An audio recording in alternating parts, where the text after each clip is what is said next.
Welcome everybody to the latest episode of the Skiffy and Fantasy Show's At the Movies, but special. Haven't you ever noticed how much more interesting the unknown is than the known? The unknown makes us think. It makes our blood run a little quicker and gives rise to various delightful trains of thought. It beckons. It promises. It's like a fire flickering in the depths of the night. But as soon as the unknown becomes known, it's just as flat, gray, and uninteresting as everything else.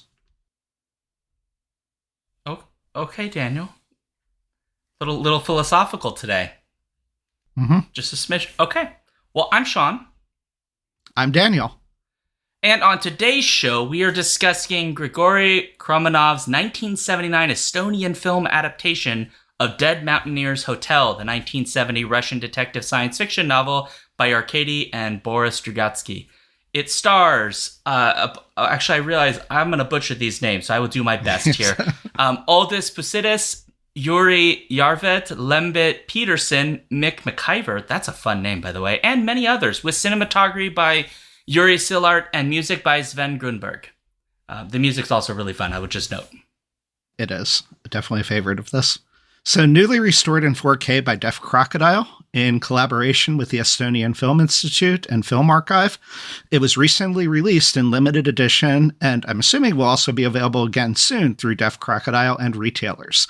But to make sure I'm talking about this correctly, we actually have people here that can speak in more detail about that later and about Deaf Crocodile in general. Because joining us to talk about Dead Mountaineer's Hotel are the folks behind the label.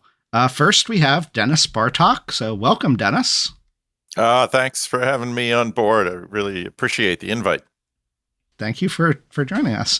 And secondly, Craig Rogers. Welcome, Craig. Hello. Thanks for having me also. Absolutely. So before we get into the discussion, reminder, if you would like to send us any suggestions of things you'd like to see us cover, skiffyfanty@gmail.com is the best way. And then if you're here with us live at the moment, then you already know about this. But if you're not, every Friday, 7 p.m. Central, Twitch, we are live at twitch.tv/alphabetstream. So please come out. And then if you like the show, we have a Patreon, patreon.com/skiffyandfanty. If you'd like, I don't know, want to support the ridiculous show and vote in our Torture Cinema polls. Today is not one of those because this film is interesting. Definitely. And we're about to do the Torture Cinema Redux to start that soon. So if you are not on the Patreon yet, please consider joining in on that to get in on the re-torture and getting a chance to grade films yourself. Okay, Craig and or Dennis, could you give us a brief summary of what this movie is about, and perhaps also why you chose it to be part of the Deaf Crocodile Library for more people to be able to see it? Go, Dennis, go. Oh, yeah. All you. So I was a film programmer for many years for the American Cinematheque in Los Angeles, and I kind of had this little list in the back of my mind of films that I always wanted to try and track down, but were very rare or hard to find. And one of those movies was Dead Mountaineer's Hotel by Grigori Kromanov. And it is a combination detective story, kind of Euro Giallo with a vibe of like Brian Ferry, Roxy Music meets Dario Argento, Sergio Martino, kind of visual style, and the costumes and all the furniture is fantastic. And then it takes an amazing, completely unexpected kind of 90-degree turn into speculative science fiction.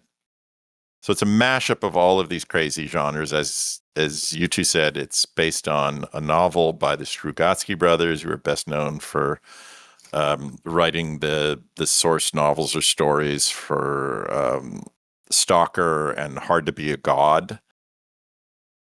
And they also adapted the screenplay as well. And we were working on licensing the rights and then doing a brand new restoration. It took 7.5 years. It's one of actually our longest projects. From when we started, first reached out to our colleagues at the Estonian Film Institute to when it premiered about a month and a half ago at the Berlin Film Festival, which is amazing. They invited the restoration to world premiere there, and Lembit Peterson, who's one of the cast members, and Sven Grunberg, who wrote the score, were both there in person for the premiere screening. That is awesome. That's fantastic. So if I can, I'm kind of curious, how did you both get involved in this business of, restorations and Blu-ray DVD releases of films that, a lot of people have not seen. A lot of European stuff is in your catalog, which I'm very excited about. And I guess since Craig, we haven't heard from you yet at length, I figured I'd toss that to you first. Sure. Like any of us that end up on a podcast like this, who just always grew up just loving movies and going to the movies constantly, collected films on home video starting from VHS, and then got big into Laserdisc, and then was super excited when DVD came out and bought the first Panasonic player and paid like $600 or something for it, because I had to have DVD, right? And so all of that, I never really thought about working in the industry at all. I was working I moved out to LA to go to film school and got disillusioned rather quickly. And then I was working in corporate travel for a few years, and weirdly, when that industry imploded with everything going online in the 90s, when I was looking for work, someone I had known from the couple years I was in film school, he's like, "Oh, well, I think we've got some openings," and he was working at IMAX, and so I ended up getting a job there and ended up staying there for about 11 years. And then it was just getting time to do something else, and my love of old movies, my kind of hero worship of Martin Scorsese, and my just in general love of history kind of made me think restoring old movies is what I should be doing. So I started up my own little business at home and got the software and taught myself how to use it, and started working on some old 60s surfing films from Greg McGillivray, who it was one of the first people to make IMAX films. But in the 60s, he was shooting surfing films on 16 millimeter. And he just he's like, "Oh, I've been wanting to kind of dig out my old films and have them restored." So I started working on that. That led to, I needed some 16 millimeter reversal scanned. And there was a place in Hollywood called Cinelicious that had a brand new scanner that could do that. I went there to get it done, and literally that day I was there, left there with a job offer. That's not why I went there. And so I took the job and was like head of their restoration at Cinelicious. And then not long after that, they decided to let's start releasing films instead of just doing this work for other people. And that's when Dennis came aboard, and they had formed Cinelicious Picks, and we had started releasing films. And that's how I met Dennis. That was 2015 or something like that. 2014, I think. Yeah. 12 years ago. So then I knew Dennis through that. Things happened. 4 of us from there formed Arbalos, and then Dennis and I left Arbalos and started Deaf Crocodile, and that was about 5 years ago that Deaf Crocodile started. So, that felt very long-winded. I'm sorry. No, you're good. No, that's good. So, a part of me wants to ask what in particular about, given like the things that you've been sending to us recently have been a lot of things from like, say, East Germany. This one is Estonian. We've had the opportunity to watch some films that in my, honestly, for me, I didn't even know existed in some cases. What has sort of led you to this sort of, I don't want to say this is literally the entire catalog, but a lot of European, Russian films that are sort of moving further and further east. I'm kind of curious where that comes from. That niche.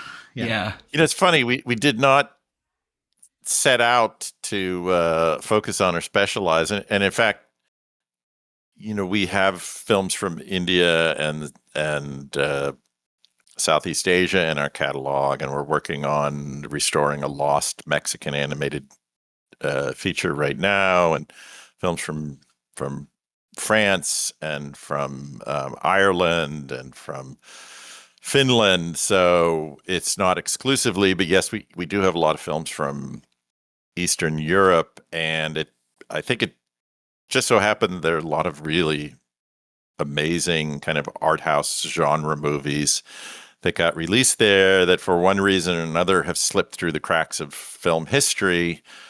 One of the directors that we do really love is Alexander Petrushko, who's the great Russian fantasy master who did Ilya Muromets and Sampo and Ruslan and Ludmilla.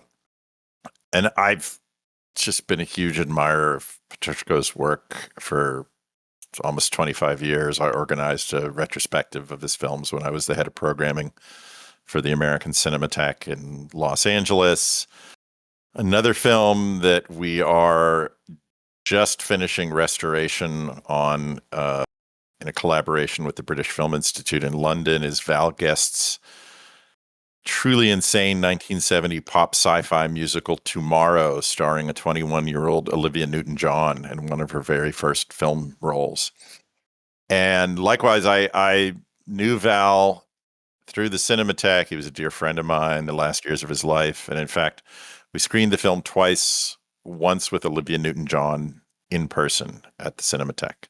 She was sort of unplanned, and she snuck in during the movie, and the lights came up, and I was like, ladies and gentlemen, we have a surprise guest, Olivia Newton-John, and nobody believed it, and she stood up, and people were screaming. So that's a film that I've kind of, loved. It's a tremendously silly movie. It's sort of like the Monkees or Josie and the Pussycats meets The Man Who Fell to Earth, because it's like a college mod musical crossed with Head with aliens, basically, in a huge crystal spaceship circling Earth, and it's completely bonkers. It was produced by Harry Saltzman, who was a co-producer of the Bond movies with Cubby Broccoli up through the early mid-'70s, and Don Kirshner, who was involved with promoting the Monkees, as well as he did famous Don Kirshner's, I think it was Midnight Rock Concert. Was that his Midnight Rock show? It was a TV series he did in the 70s that was really popular. He had all sorts of popular acts come on. So anyhow, I knew Val Guest through the Cinematheque, and I always loved Tomorrow, and it was a film I'd been trying to track down for years, and then the opportunity came up. The BFI, turns out, has the camera negative on it. And they said, hey, we would love to put it out in England. Deaf Crocodile, we're putting it out in North America. They scanned the negative, and then Craig and our team has been working on the digital restoration and the color grade. So again, that's a film that was kind of like I'd had a long history with it, going back to the Cinematheque in the early 2000s, and now we're able to put it out for the very first time in a beautiful restored version through Deaf Crocodile and the BFI here. That's exciting. It's exciting, yeah. And so while we're talking about sort of like the catalog of Deaf Crocodile, I sort of have my list of ones that as soon as I get money, I want to get from the back catalog. But what's absent from that list, to be honest with you, is animation. But you're very well known, I think, within the community for your animated releases. My understanding is they sell very well too within the catalog. But personally, myself, I don't know animation that well. And so for me, it's definitely much more of like a blind buy to say, like, what should I try this or not? So I guess my question for you is two-part. One, sort of why the animation end to a focus, and what would you say to someone that, you know, is a newbie to this, that has absolutely no idea to try these out, particularly for one that, you know, likes the live action selections within the catalog? Well, Wow, Craig, other than Benny's bathtub, none of our animated films are for kids. They'll either terrify them or bore them to death. And even Benny's bathtub has topless mermaids. I should point that out. So even that is a little. Yeah, I mean, Benny's bathtub is my favorite line or scene in it is Benny's just going through the park and he sees this bird watcher and he's like got the binoculars and he's just watching the birds. And Benny just goes up to him. He's like, "Are you a pedo?" He's like, no. It's Denmark in the early 70s. Okay. But yeah, like the you know, Felidae looks like, you know, Don Bluth movie. Don Bluth children's film, but it's very, very not. It's dark. It's got murder and entrails and decapitations and cats having sex, and it looks like a kids movie. It is not a kids movie. They actually animated a scene of cats having sex in Felidae. And one of many reasons why it was never released in the US. The brilliant thing is that scene of them having sex is actually anxiety inducing based on the story of, you know, I don't want to spoil things for people, but it's not meant as a sex scene. It's meant as a kind of a scary, oh shit, what's going to happen scene. You know, Gwen in the Book of Sand is just this gorgeous, gorgeous French animation. It's hard to even describe. It's set in a kind of a surreal world where these people live in a desert and they just kind of discover all these objects, but you know, it'll be like a gigantic pair of eyeglasses. And I don't know, even it's not really ever even explained. Is it like, are they giant glasses or are these tiny people? It's post-apocalyptic. It's like a teenage girl and a 170-year-old woman take this epic journey across this sort of blighted desert landscape, and that's it's incredible. The you know, Bubble Bath, Cat City, the Soviet animated movies. There's so much really wonderful and surreal animation going on around the world for so many years, and you know, people think animated movies and they think, oh, that's really for a kids audience, and we realize, oh no, there's all of this unbelievably creative and challenging work that's happened, continues. You know, Guillermo del Toro, you know, likes to point out that it's a medium, not a genre, because there's animated films of every genre, yeah, I mean, Tamala 2010, like it looks like this cutesy, you know, Hello Kitty. The movie opens with her like skipping down the road, and I think the first line in the film is, "Well, another fucking day." It's like William Gibson, Thomas Pynchon Cyberpunk meets Hello Kitty, and we're actually releasing together with Cartoona the sequel.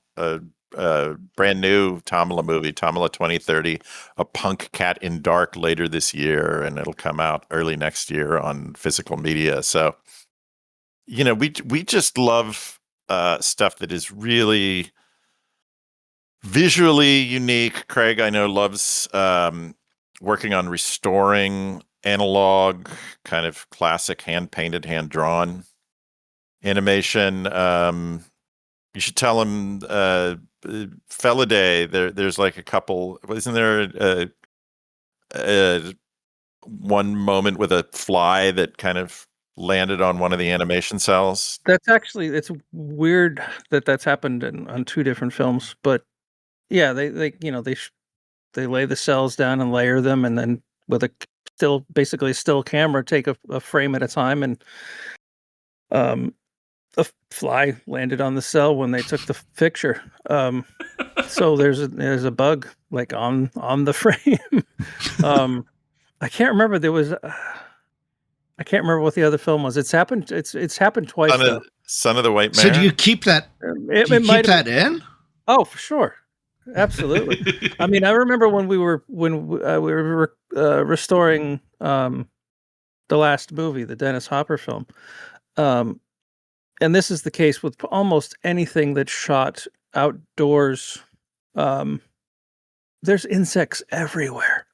Like, you kind of don't notice them in your life, but when you're restoring a film and the software is looking for spots of dirt, it picks up insects as dirt. And I know it's an insect because I'll just see it, fly across the screen, a red dot where it's been removing it. And so, yeah, with that film, I went in and undid all of those, so all the insects stayed in the film. Well, there's another great. But yeah, it's if it was in there originally, I tend to try and leave things the way they were. I don't want to make it look better than it did on the night it premiered. Like, I want it to look like that. Like, you went to the big premiere with all the celebs. It was a show print off the original negative. It's as good as it's going to look. That's what I'm trying to get it to go back to looking like. I'm not trying to make it look better than that, because that's not what it was. So that's actually a question, I guess, for the restoration I've been curious about, and trying to think how best to ask this. I'll start with the story. The most advanced I have is Blu-ray. I don't have 4K UHD, and our TVs are relatively small. And my wife will often say, we don't need a bigger one. We don't need this movie in 4K, or we don't need it any better than DVD because it was made a long time ago. So why do you need it in better quality? And I'll try to say, well, they're trying to restore it as close as possible to how it actually originally was on film. But I don't think that's something that the common person necessarily understands. Like, how do you do that? How do you figure that out? It is a little too weird to think that, like, these are old movies that were on film. Why do we need it larger? They were meant to be seen up on a 70-foot screen. Like, you're watching it on, even if you've got a big screen TV. I've got a 77-inch TV. That's tiny compared to what these things were meant to be seen on. And the resolution of 35 millimeter film, depending on the stock, it can vary, but there's easily on a fine grained stock, there's easily 6K of resolution in there. We did tons of tests back when I worked in IMAX, because when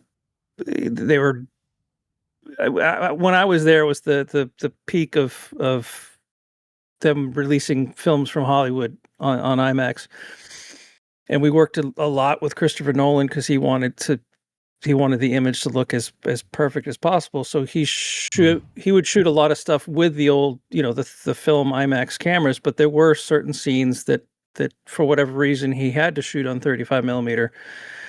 And so we did tons of camera tests, resolution tests, of like what resolution can we get out of the 35? Because to make a IMAX print, we're going to have to take that negative, scan it, and output it back to an IMAX negative. What resolution should we be doing that at? And the test we did, we could resolve like about 6K of information from a 35 millimeter negative.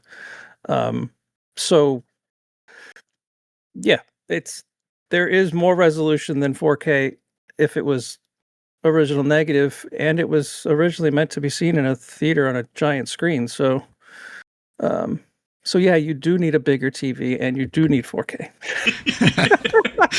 you can tell your wife a professional said so. I'll send that clip. Yeah.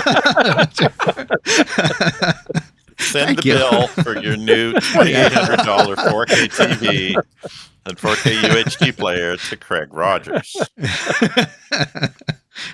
I mean, Daniel, if you ever come to my house, I'll pull one of my old DVDs out from I don't know, 20 years ago, and we'll look at that versus the Blu-ray on my TV, and you'll see the resolution difference between the two. Mine, I have a hard time seeing a difference, but the TVs that we have are so tiny. Yeah, once you get up to more the color, it's the coloring. Yeah, you will see a really drastic difference. Like, isn't it Amadeus, where the grade for the new 4K UHD, they try to approximate the look of Candlelight. So I have an old DVD of the original version of Amadeus, and then the new 4K UHD, and the color grade is radically different between the two versions. So that's something people don't understand, is every time they release a 4K UHD of an old film, John Carpenter's The Thing or whatever, they've got to do a HDR grade for it. So somebody is now interpreting the color space of the film, potentially differently than when it came out. And if the director or the cinematographer isn't around anymore, that can really change your experience of the content. It drives a lot of people crazy, and it drives me crazy, but so many of these new releases, the color grading has been done. It seems like it's being done to cater to a modern audience rather than trying to cater to what did this look like when people saw it in the theater when it came out. Because I keep seeing old films with that cyan orange look, and I'm like, that's a modern thing. Like prior to Company 3 doing color grading, you didn't really see that. And it does kind of drive me crazy. I want to see it the way it was intended to be seen, not what people think people want to see now. But I also am not a business person, so they probably realize if it looks more modern, people that don't give a shit what it looked like before will say, wow, that looks great. They don't care what it looked like 50 years ago. So one of the films we released a couple of years ago is this wonderful Belarusian folk horror movie called The Savage Hunt of King Stack. And when we initially got in touch with Belarus Film, they said, well, we had a restoration done recently, and they sent it to us, and there was a scene in a graveyard, I think cemetery, and it's supposed to be lightly raining, but foggy and light rain, whatever scratch removal software they used had removed all the rain. Oh God! Because it thought it was dirt or dust. And I remember Craig was like, yeah, now we need to put the rain back. We have to go back to the raw scans. And even though it turned out to be a longer and much more expensive process for us, God bless Craig. He's a perfectionist, and he really does not want to put something out if it doesn't look the very best that he thinks we can make it look. Which means, we take on doing new scans and restorations in-house for a lot of projects that have again slipped through the cracks of film history, and we probably would be much better off in making a lot more money if we didn't make things so difficult for ourselves. I mean, it's true. Yeah, I mean, our first release was The Unknown Man of Shandagor, and they gave us a beautiful HD ProRes master, beautifully graded. They didn't get rid of grain. It looked like super filmic. It was gorgeous, but they didn't do any sort of digital cleanup. So there was still lots of dirt. There were a few scenes that had some sort of water damage, like spots all over it. And so I'm pretty sure most people would Didn't have it have registration, or it was like the image stabilization, I think. Didn't you have to do a lot of stabilization on the image for that one? I can't remember if it was that Yeah. one. I just remember a lot of dirt and 2 or 3 scenes with water damage. And so yeah, like I think most companies would have been thrilled with the HD master they were given and just put that out. And honestly, probably most people that bought the disc wouldn't. They would have been like, "Oh my god, it's gorgeous." But instead, I spent a month and a half, 2 months cleaning up a file that everyone else said was great. Yeah. Well, turning to Dead Mountaineer's Hotel, I think it looks great. The visuals of the movie are kind of essential. Like the look of the movie is essential to the movie, and it looks stunning, even just on my small little computer screen. And there was a moment where there's actually like a hair visible in the frame. And at first I thought it was a hair on my screen, maybe. And I was like, wait, no, it's in the film. And I love that. If there's I a hair love in the that gate, moment. yeah, if there's a hair that was in the gate, it's really not super easy to get rid of because it's always there. It's like a continuous vertical scratch. Like if the negative got scratched and it's just always there through like an entire shot, those are really hard to get rid of because the software is looking at frames before and after to fix things, and if the problem's there on every frame, there's really nothing to pull from. And so, but it was just so reminiscent of like watching a movie in the theater where you get moments like that. To me, it's part of the experience I enjoy. Yeah. But if those are super easy, like it's in the sky, like I can just kind of steal some sky and cover it over. But most of the time, I don't bother trying to fix it because the fix ends up looking worse than the dirt. Because then you notice, hey, something's going on there, like something's moving, but it looks digital, or like it's just like just leave the hair in there. It's like less distracting. With Tomorrow, the major problem with that film is that the original negative is beautiful. It was shot so beautifully. But at some point, it seems like most of the film got scratched. So we've done our best to get rid of as many of the scratches as we can.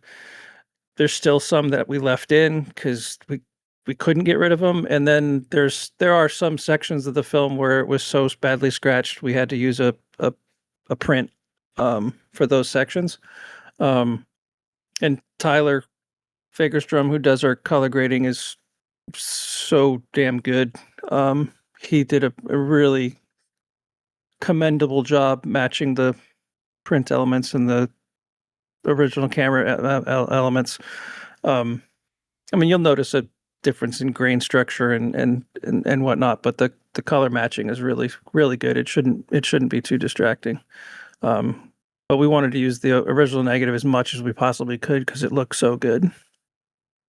Well, and in the case of Dead Mountaineer's Hotel, the restoration that we're putting out is based on a new scan the Estonian Film Institute and Archive did of a dupe negative that they hold that was made from the original camera negative, which is now at Gosfilmfond in Moscow.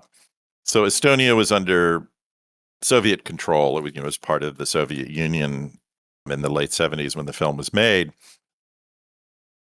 And the camera negative is unfortunately not available because it's in Russia right now. But the dupe negative is in very good condition. They did a new scan of that. They sent the digital files and the audio files to us. And then Craig spent several months working his magic, which is really like alchemy. I mean, I think it is like, it's incredible when I see the work that he does. And it's, I mean, just visually, I love the world of the film. You're in this remote mountain ski lodge, which is cut off by an avalanche. And the opening of the film is also eerily similar to Stanley Kubrick's The Shining. Yeah. They're very similar. And they both came out right around the same time. So like I don't think either Kromanov or Kubrick were stealing from each other, but clearly they were both thinking along the same, like, you know, and in a weird esoteric metaphysical plane when they were making their movies. Yeah, and a very, very strange coincidence. I said that the first stuff I was restoring was old surfing films by Greg McGillivray. Greg McGillivray shot the opening helicopter shot from The Shining. That's right. Wow. Yeah. Yeah, I'm glad I'm not the only one that had that feeling, because that opening but was sequence, not in the helicopter at the end of Dead Mountaineers. No. And the score is amazing. It's this kind of crazy Eastern European prog rock score by Sven Grunberg. He was in a very well-known Estonian kind of rock prog band in the early 70s, and then segued into doing some soundtrack work. He was not actually I think the original choice to compose the score, but that composer fell out, and they brought Grunberg in, and it's just this fantastic. It's perfect. It's perfect for like the vibes. It's one of the things he's become best known for. Is the score to Dead Mountaineers. We put an excerpt from a documentary about the composer on the disc, and I thought it was great where he's talking about how the director had said that he wanted the opening the film to be complete silence, and he's like, that is the last thing on earth you want to say to your composer. Like, I want no music. I think it ends up being like part silence and then part music, right? If I remember correctly, it like cuts back and forth between the two. A little bit. I think it starts off with a little bit of silence at the beginning, and then the music comes in very lightly, and then slowly kind of builds. But I mean, it's still very minimalist in the beginning. Well, and I wish Grigori Kromanov were still around, obviously, to, see the acclaim. I'm sorry, that's my crazy husky barking at another dog outside here in Santa Cruz. And he directed some other really cool films. He did this movie in the late 60s called The Last Relic that is sort of this sweeping historical adventure archaeological treasure hunt movie that's really beloved in Estonia. And that actually might be, I think, a better known movie over there than Dead Mountaineers Hotel, which is one of the very few sci-fi films I think that was produced in Estonia. Like, it's a very small list. I think Dead Mountaineers Hotel is at the top. And again, you guys have both watched it. It doesn't even become a sci-fi film and well into the movie. It's kind of a locked room mystery detective story. That then goes to disobey the rules of, traditional locked room mysteries by bringing in the sci-fi elements and such. Yeah. Oh, absolutely. And I think both for the and play up brothers, the weirdness.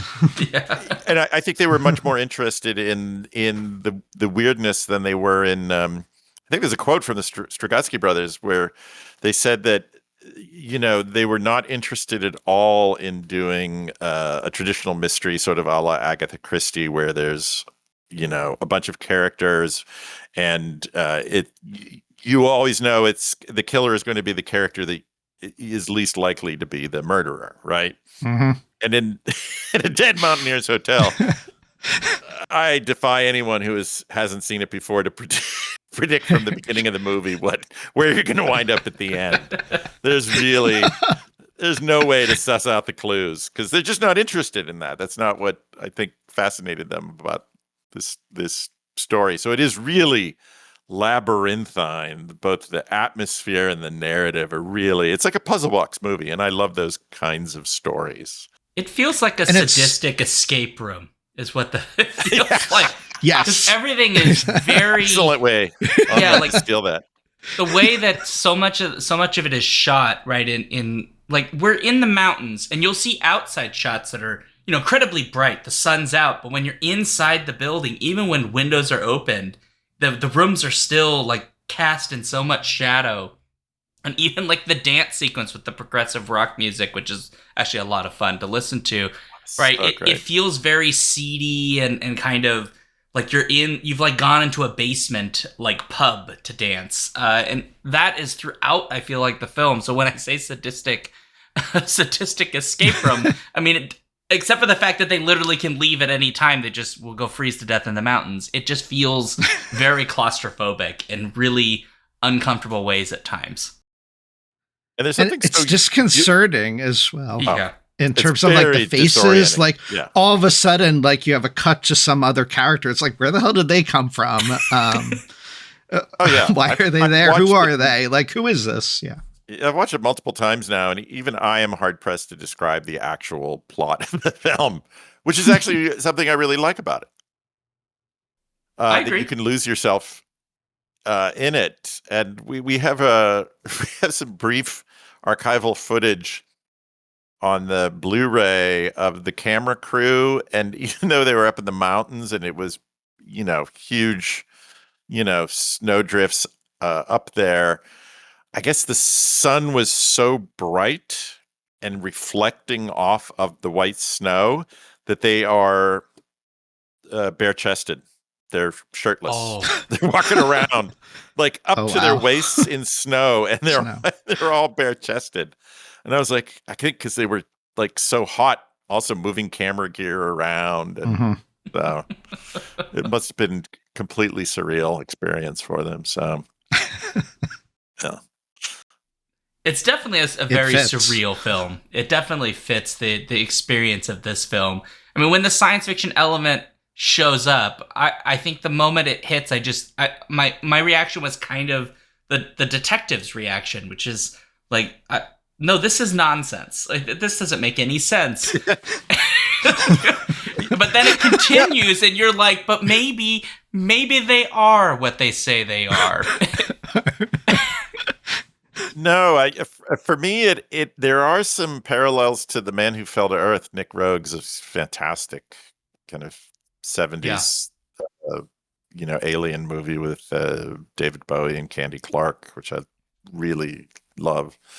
And, and remember, I mean, I don't know how old you guys are, but I, grew up in the 70s. I was a young kid, and that was the age of Eric von Daniken, and there was so much interest in UFOs and aliens. So when I see a film like this, it's so, like, resonant of that era, and it's just so European. I want to go into that basement bar disco and, like, order a drink and just hang out there. Coming from America, it's like watching if you watch an Argento movie, there's something that's just so European about the look and the fashion and the furniture, like just the lamps that are, like, on the, the tables and everything. You look at it and I'm like, I want that lamp. I want that couch. And, I just love you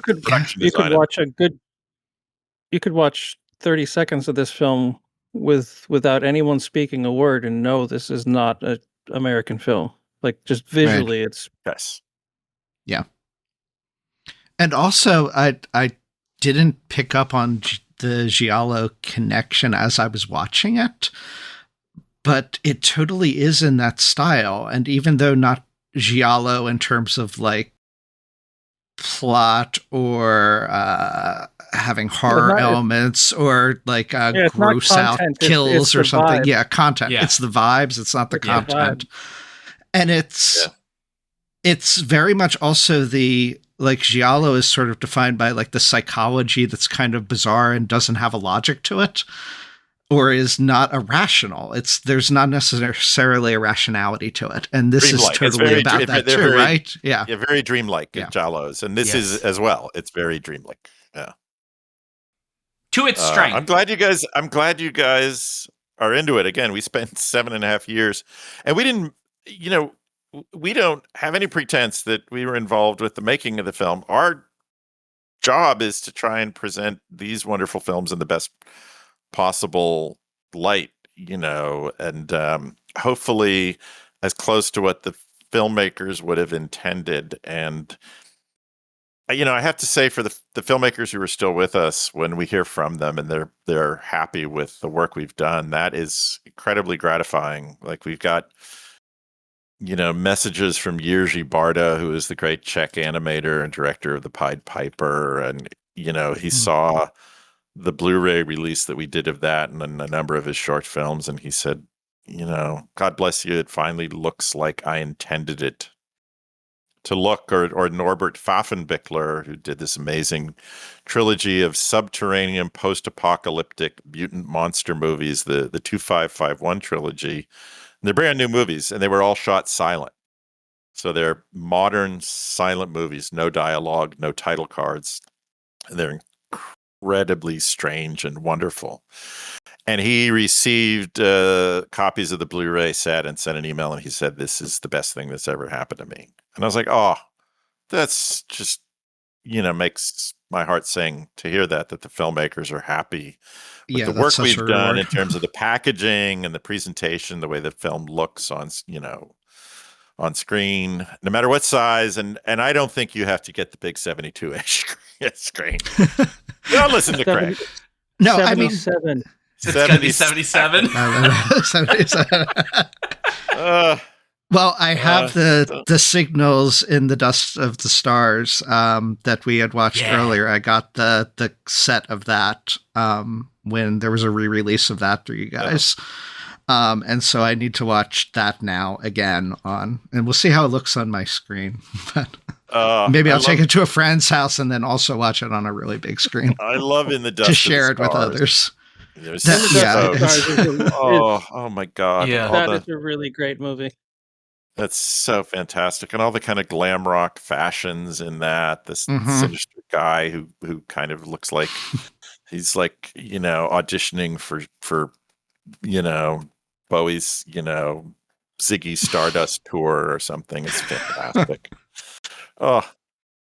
I'm the thing I've just really enjoyed about all the films that we've gotten to watch so far from Deaf Crocodile is getting to experience some very different film styles than would normally come up for the show. Where I mentioned kind of at the beginning that like some of these films I didn't even know existed, which to my shame. And when you're telling me like, oh, here's some East German sci-fi films, you want to watch them? I'm like, okay. And the experience was really exciting to sort of have a very different point of view, like In the Dust of the Stars. Both of those films, Signals as well, I found both of those very exciting to watch in very different ways. The same with Dead Mountaineer's Hotel, watching this sort of surreal, dreamlike narrative with just these very interesting visual choices, even these, I would say, like fairly unique character presentations where people kind of feel alien, possibly literally in some cases, right? That, to me, that's all very exciting because I think that a part that I've like really struggled with in like the streaming era is like you have access to so much stuff, but there's always a gap in there. And that's like sometimes where I want to live, is in where that little gap is that streaming services tend not to have. And you've been helping fill the gap, so thank you. Oh, well, not to get on our soapbox, but we do love bringing in, kind of rare or unseen films from around the world, because I think it's really important, especially for people here in the U.S., to get exposed to different cultures and different points of view. I mean, In the Dust of the Stars and Signals were made in East Germany in the early to mid 1970s, when there was, still a fairly, repressive political system in place. And the same thing, Dead Mountaineer's Hotel was made in Estonia when it was still part of the Soviet Union and still fairly repressive, although each country in the Soviet Union kind of had its, its own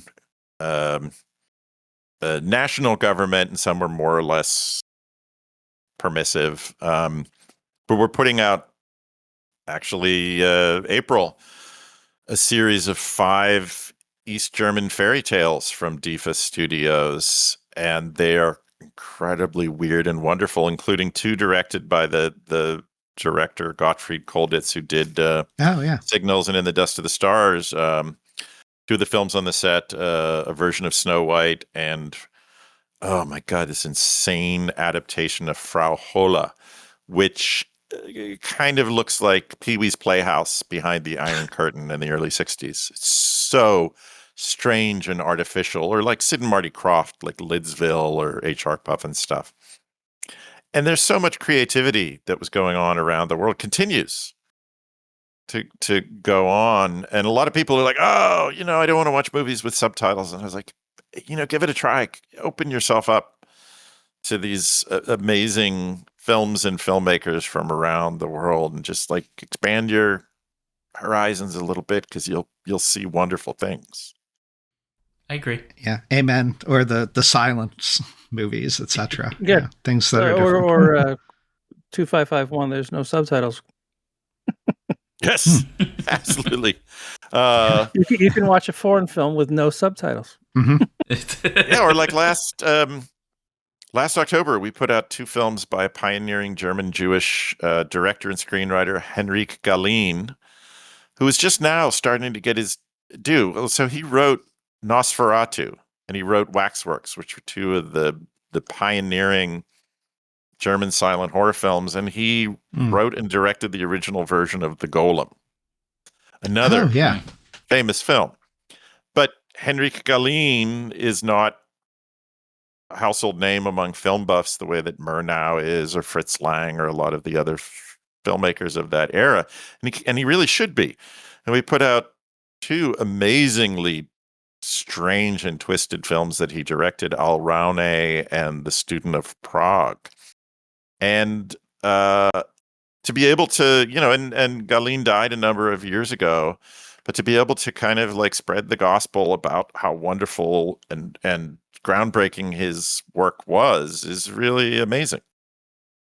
So we really hope people, take a chance to explore some of these hidden, I think a lot of people and don't corridors realize, of movie history. Yeah, I think a lot of people don't realize, I didn't for a long time, that the silent era, they made like genre films. They made, they were beyond the couple that people know, that there was a thriving industry of making genre films. So yeah, like the Al Raune and The Student of Prague are good, like, dip your toe into silent cinema if you've never watched it, or you're afraid you won't like it or whatever. They're freaky horror movies, like Al Raune is really twisted. It's a really perverse film. And it's interesting to see this, but like The Student of Prague, they do some very clever special effects work in that film. And it's better than a lot of the crappy CGI that happens now. It's like you look at even some of the Chaplin stuff or the Buster Keaton stuff, like the visual effects that are happening there, you're not even aware that was a visual effect, because it was so well done, and it was all done on stage, in camera. It's like, I feel like modern filmmakers are just friggin' lazy. They're like, no, we'll just let the CGI folks do it. I'm like, well, why don't you figure out how to do it in reality so it looks real? Yeah. Yeah, we had that issue last week with a movie. Yeah. Yes, we did. Yeah. There's so many films and TV shows where I was like, that's a really bad effect. And then you realize, why is it an effect? Yep. It's just 2 people talking. Why is that on a green screen? Yeah, I agree with you. I'm with you. And one of the films we're working on now, which will come out in the early fall, is a currently lost, although not for much longer, Mexican animated sci-fi film called Roy del Espacio, Roy from Space. And it was directed by a man named Hector Lopez Carmona, who was successful. He directed TV commercials and animation for feature film title sequences, but this was the only feature film that he got to make. And a lot of it is cribbed from the 1930s Flash Gordon serials, and it is incredibly strange and primitive and wonderful in a kind of outsider animation vein. A lot of non-professionals worked on it. Like, we talked to producer's daughter, who I think was 12 or 13 at the time and was enlisted as one of the animators. And apparently they like took out ads or brought in people almost off the street who had never done animation before. And you can see that. And it's one of the things that I think makes the film so fascinating, is the characters will kind of walk down a hallway, but they're not connected to the floor or the walls around. So they have a little trouble with perspective. They seem to float in space, kind of like a Merce Cunningham avant-garde dance performance. Or you'll be watching a character and, because I guess they didn't fully understand the notion of like registration from cell to cell, their face will start to morph and transform, and kind of like one side will start to droop. And it's really amazing, and it's so disorienting and really wonderful. And this is a movie again that it screened for 1 week in 1983 and then vanished, and has never been released on VHS and never played on TV. It was one of the kind of most sought after lost Mexican movies, and a Colombian film researcher named Alejandro Vidal got in touch with us and was really instrumental in helping us find and communicate with the producer's daughter, who owns the rights. And we got the negative out of the Cineteca Nacional. It had not been touched in 43 years, and did a new scan. And we committed to doing this project sight unseen. So we had not seen a single frame of footage, because there's no trailer, there's nothing. And we were about to sign the contract, and Craig said, "Are we nuts? Like, we have no idea what this movie is." And I was like, "Well, first of all, it's called Roy from Space. So, like, we got to do it. What more do you need? What more do you need? It's called Roy from Space." And I was like, and if we don't do it, it stays lost, because there's no one else crazy enough out there to commit the pretty significant resources to like licensing it, scanning it, restoring it. I was like, we got to do this. It has to, come back out into the light. We were probably close to 10 grand in before we saw a frame of the film. Oh yeah, no, we literally, it's like being at a Vegas, craps table and saying, "Okay, I'm putting 10 grand on this number, and I have no idea what's going to come up." And when we finally saw it, it was wonderful. Was this also before you realized there was footage that was missing? That's how we found out. That was the big surprise. We licensed the film. We paid to get it scanned. We anxiously awaited getting the hard drive with the scans. I uploaded the raw scans to Vimeo so Dennis could see them, and I told him, I'm like, "There's a bunch of live action cut into this," and he watched it, and because he knows like every friggin' movie, he instantly knew what movie it was from, and he's like, "Well, we can't use that." No, it was all ripped off from Kinji Fukasaku's Message from Space with Vic Morrow and Sonny Chiba, which I saw when it came out in a multiplex in suburban Pittsburgh in '78, I think. And I later became really great friends with Kinji Fukasaku. So I know the movie, and it's all shots of spaceships zooming and explosions. So it's like stock footage. But they cut it in randomly. I guess either they ran out of time and money to finish the film, or they wanted to make it look more impressive, that it had these big explosions. Well, I mean, they rotoscope so much of the rest of the film, like from the Yeah. Flash Gordon serials. It's very possible this was just kind of meant to be slugged in, and then they were going to rotoscope that, and just And they ran out of time. Money. didn't get to it. Yeah. So they left it in there, and honestly, it really takes you out of the movie. And from what we can tell, it was never licensed. The owner of Message from Space has no clue that 4.5 minutes of the movie was cut into a Mexican animated film called Roy from Space. So we were kind of like, oh no, what the hell are we going to do here? We just bought this film and scanned it, and it's got 4.5 minutes of illegal bootleg footage.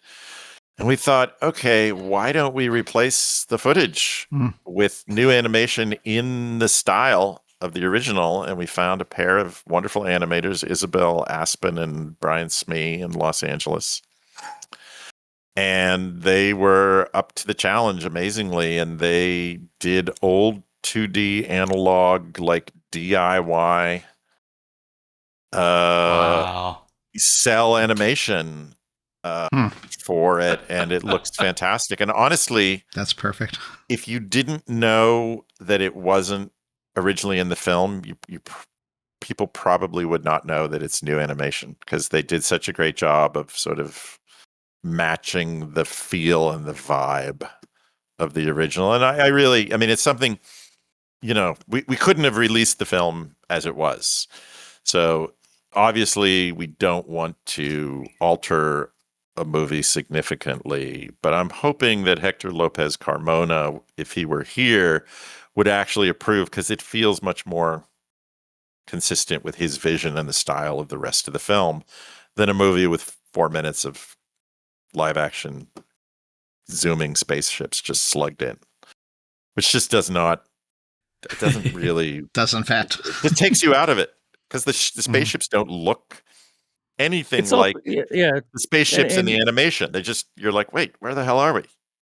So I think this version is actually more coherent and hopefully much more in the spirit of what Hector Lopez Carmona intended. And we interviewed his grandson, and it'll be on the disc. And it was a really emotional interview, because he said that the failure of the film really broke his grandfather's heart, and he thinks contributed to his death just a couple of years after it came out. And he said after his grandfather died, he remembered going to where his animation studio had been, in this beautiful old, Spanish style building in Mexico City. And they were throwing all of the animation equipment and the original artwork and cells for Roy from Space out of the second floor window into a dump truck. Oh, God. Aww. They just destroyed it. Everything was trashed.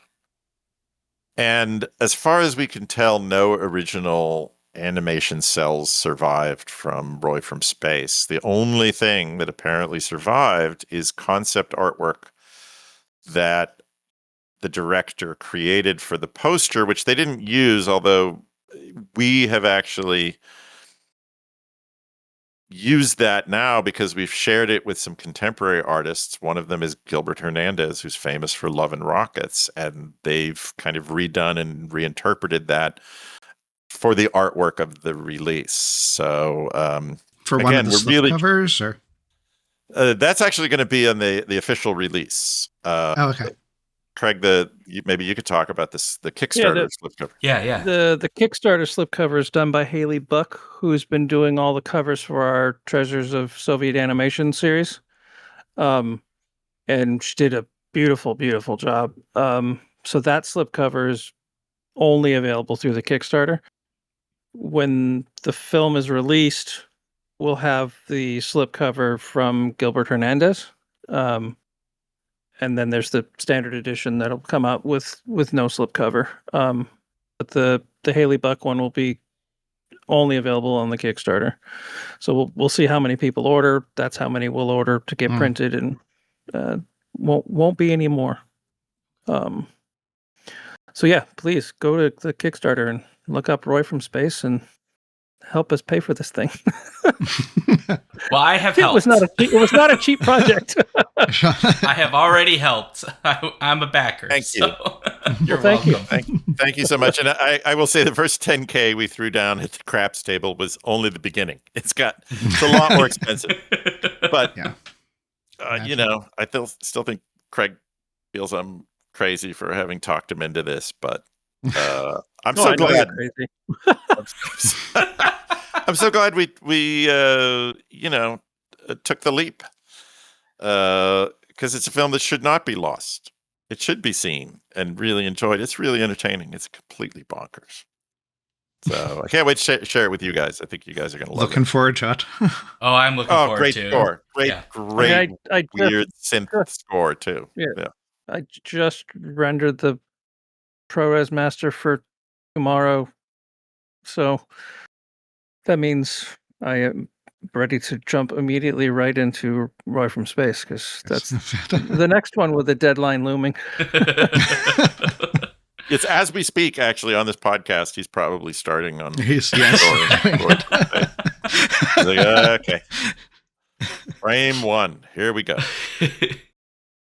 Well, we got to wind down because we've kept you guys a little longer than we promised. What we said. But it's been great. It has been. You have mentioned things you are working on next, so I'll turn it over real quick to if you would remind folks where to find Deaf Crocodile and anything you'd like to say about Deaf Crocodile that you haven't said that you'd like to remind folks of. And maybe I'll start with you, Craig. Yeah, well, obviously our website, deafcrocodile.com, is kind of the go-to spot, which is currently only got the Deaf Fairy Tales available on there because we had a huge sale that put us kind of very behind. It was an insane amount of orders that came in. It's probably almost 10 times the amount of orders we anticipated.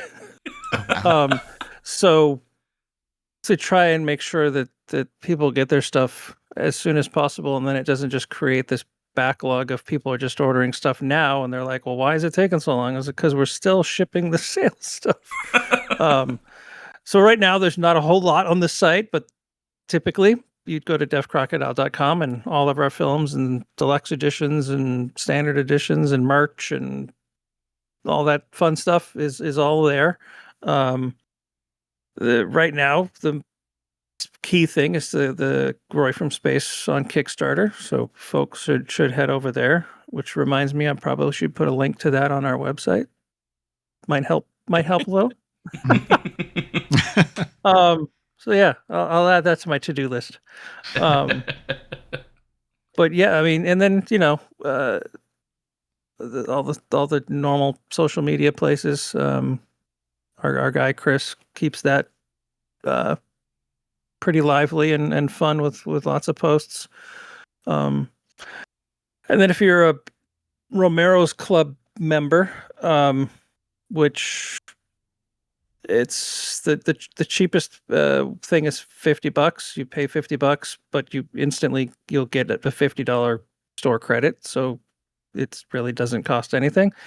But that'll get you access to our Discord server. And we have lots of fun discussions in there. And when I'm working on stuff, if I come across something I think is cool, I'll just post it in there, and so you can see what I'm working on. And people post all the time in there. Like we've got literally a channel that's just wish list, and people post in there like, "Oh, I wish you'd put this out." Every day I get like 15 suggestions of incredible, wonderful, rare films, and so I now have a list of like hundreds of movies that I'm like, oh my god, we're trying to license, restore, and release as much stuff as we can, and there's still so much out there. Oh, definitely you start to reach a point where something will come across that we're like, oh, that looks really good, but it's like we got too much already like lined up, and or it's like, well, that one's going to be difficult or too difficult or expensive, and we're just like, it's okay to let it go because we've got 1,000 others of gems to choose from. Like there's no There's no what's the word? Shortage of things. Yeah, there's no shortage. Yeah. Weird, That's a wonderful stuff difficult out word there. to come up with. Shortage. I need caffeine. Well, yeah. And I would just give particularly our website. Yeah. a shout out to the independent, home video retailers out there like Diabolic DVD and Orbit DVD and others, because they bring in amazing Blu-rays and 4K UHD from around the world. They carry our stuff. They carry a lot of other boutique labels who we love. I mean, we buy movies from Eureka Masters of Cinema and Severin and Blue Underground, and we're constantly watching stuff from other labels out there, and it is a really great time to be a physical media consumer and collector. So support your independent retailers and keep all that great stuff, because it helps us continue restoring and releasing crazy movies like Dead Mountaineer's Hotel and Roy from Space. And it helps us all discover things too, even aside from like owning them or collecting them. Just discovering these things, I think, is a reward enough. And speaking of like supporting either your local video store or your favorite online retailer, also go to your local indie theater. The local indie theaters probably showing something far more interesting than the local AMC. And most of them are nonprofits, and they're just doing it for the love of cinema. And so kind of because of that, we've been doing it, started like this year. Every month on our website, when you check out, there's an option to add a donation, and we pick usually a nonprofit theater somewhere in the country to collect donations for every month. And at the end of the month, we tally up how much was donated and send it off to the theater. So it's just great. I mean, they quite often they'll call me and they'll be like, "So I got this check. What's you this guys? for? Why are you sending us $700?" And we're like, and I explained to him like, yeah, we raise money every month for a nonprofit indie theater, and we picked you this month. So they were like, well, thank you so much.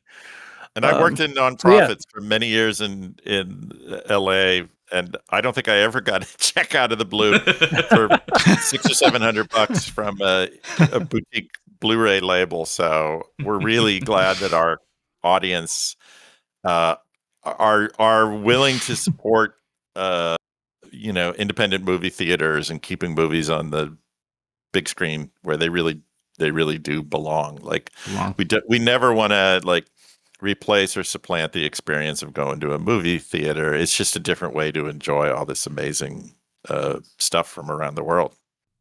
Absolutely. Yeah, go to the theater and see something you've never heard of before, and if you like it, then seek out the Blu-ray and buy it. Physical media is where it's at. That's what I like. Well, thank you both very much for being here with us today. Give us your time. We really appreciate it. Yeah. No, it's been a lot of fun. It's been great fun. And clearly, I'm not the only animal lover. We had Dennis's dog joining us. We had my cat twice, and I see your cat. And earlier, I saw a snake crawling around behind you. So lots of animals on this show. My frogs are upstairs. We have poison dart frogs. But we had a tree frog that came to my wife and I in a head of lettuce from Ralph's grocery store. We bought one of those heads of butter lettuce in a little plastic clamshell. We opened it up, and the frog hopped out into our kitchen floor, and we stared at it in shock. So we named it Ralph and kept it. It lived for like 2.5 years and was super happy and well fed and passed away. And that is so beautiful. I know. I still miss little Ralphie so much. Little miracle baby came to us in a head of lettuce. Oh, that's adorable. Yeah. All right, we're your, gonna hug your poison dart. Dart tree. no, Yes, don't do not that. really, but metaphorically. Metaphorically. Well, right. for folks at home, this is the end of the episode. So as a reminder, skiffyandfanty@gmail.com if you have any thoughts or things that you'd like to say, or if you've seen this movie, Dead Mountaineers Hotel, we'd love to hear from you. We're on Blue Sky, Threads, Mastodon, YouTube, all kinds of places. If you go to skiffyandfanty.com/skiffythings, you'll find all those links to all that stuff. And then again, twitch.tv/alphabet streams Fridays, 7 p.m. Central, which is our live show. We do that pretty much every Friday of the year. Yeah, we have Patreon supporters we'll just quickly thank, and then we will close out the show proper. So we have Andrea the Alluring, Cameron the Chthonic, Carolyn the Benevolent, Carrie the Divine, Chris the Candescent, Dan the Transient, Daniel the Cultured, David the Debonair, Erica the Esteemed, Jeff the Gracious, Joseph the Jovial, Juan the Junctional, KB the Kind, and Karen the Kickass. Kat the Kinematic, Matthew the Magnificent, Paul the Pious, Robert the Reliable, Robin the Bold, Ryan the Resilient, Sarah A. the Sensational, Sarah E. the Sublime, Sarah O. the Rapturous, Stephen the Strange, Turi the Thorough, Tanya the Triumphant, and Trish the Imperturbable. Yep, you can find me, SeanDuke.net. Just put /Duke things to find all my stuff. Wednesdays and Sundays, 6 p.m. Central on this Twitch channel for my gaming nonsense. And you can find me, Daniel, at Reading 1000 Lives, the blog, or the Skiffy and Fanty blog, or Reading 1000 Lives on Blue Sky. And that's 1000. Perfect. Make it hopeful. Make it hopeful. Yeah, that's but the Skiffy and Fanty bylaws. I'm just going to steal from Craig. Go to your local indie movie theater and see something weird. I think Craig gave us the hopeful message, so it is Craig's message. So on that note, hopeful ending and scene.